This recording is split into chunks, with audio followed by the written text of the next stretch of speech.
Welcome to Real Estate Fundamentals 101. In this video, you'll learn how to go from a beginner with no experience to then a confident landlord with cash-flowing rental properties. If you've been thinking about real estate investing, but aren't sure where to begin, this is for you.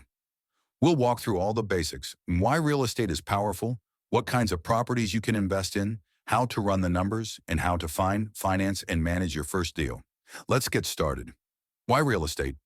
Real estate is one of the most reliable ways to build long-term wealth. Here's why it works. First, cash flow.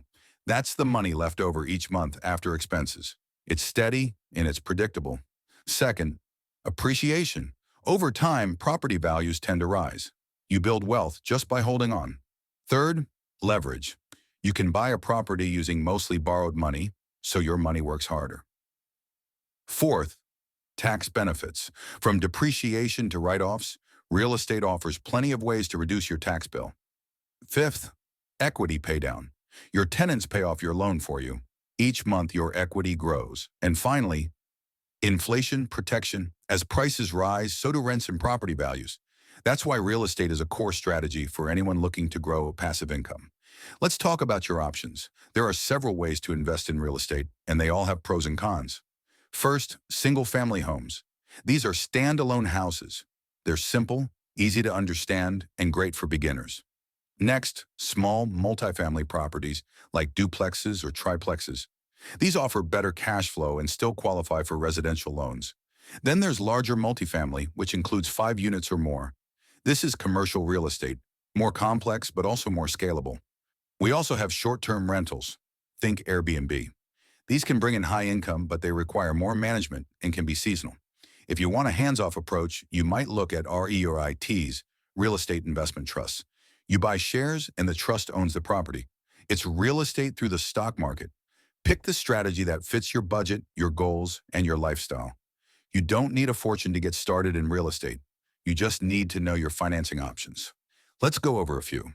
Conventional loans require about 15 to 25% down. If it's your primary residence, it could be just 3 to 5%.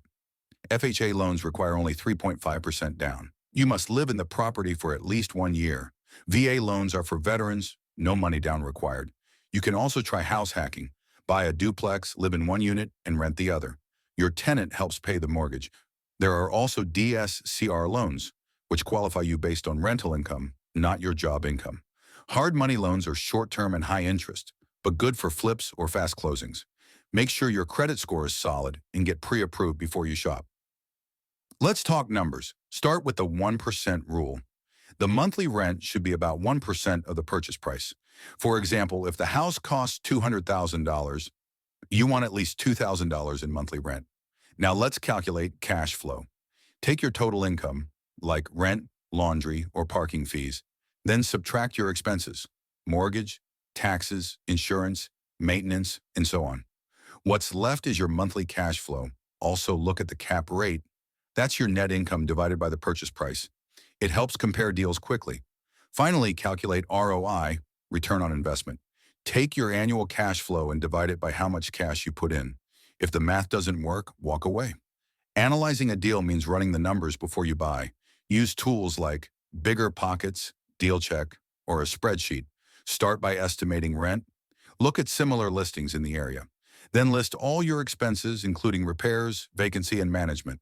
Calculate your cash flow and ROI. Always stress test the deal. Ask, what happens if the rent drops? Or if repairs are more expensive? If the deal still works, it's worth considering. Finding the right property is part art and part science. You can start local or look out of state for better returns. Good areas have growing populations, low crime, strong job markets, and landlord-friendly laws. Look on websites like Zillow, Redfin, and Realtor.com. You can also talk to wholesalers or real estate agents. Before you buy, drive the neighborhood, talk to residents, and understand the local rental market. Some properties need work. That's where the BRRRR strategy comes in. It stands for buy, rehab, rent, refinance, repeat. You fix the property, rent it out, then refinance to get your money back. Then do it again. Renovations should focus on value-add areas, paint, floors, kitchens, and bathrooms. Get multiple contractor bids, and always have extra funds for surprises. Done right, BRAR helps you grow faster using the same money over and over. Once you own a rental, your focus shifts to management. Screen your tenants carefully, check credit, background, and references. Make sure their income is at least 3 times the rent. Use a solid lease, ideally from a local attorney or real estate association. Decide if you'll self-manage or hire a property manager. If you manage yourself, use tools like Avail, RentReady, or Buildium. If you hire a manager, they'll handle rent collection, maintenance, and communication. They usually charge 8 to 10% of rent. A good tenant and a good lease make all the difference. Real estate is powerful, but mistakes can be costly. Avoid these common errors. Don't buy based on emotion. Run the numbers first. Don't skip inspections. Always understand what you're buying. Don't underestimate repairs. Budget extra. Don't forget reserves. Keep a cushion for emergencies. And don't over-leverage. Debt is helpful, but only if your income supports it. Treat real estate like a business, and it will reward you. Once you have your first rental, you might want to grow. Use tools like home equity lines of credit, cash out refinances, or BRRRR to reinvest. You can also partner with others or 1031 exchange into larger properties. Set a clear goal. How many units? How much monthly cash flow? What's your freedom number? Make a plan and stick to it. Now you know the fundamentals, from beginner to confident, capable landlord. If you made it this far, you're already ahead of most. Remember, start small, run the numbers, and keep learning. For more tips, strategies, and walkthroughs, subscribe to the channel and check out our other real estate videos. Thanks for watching, and here's to your journey toward financial freedom.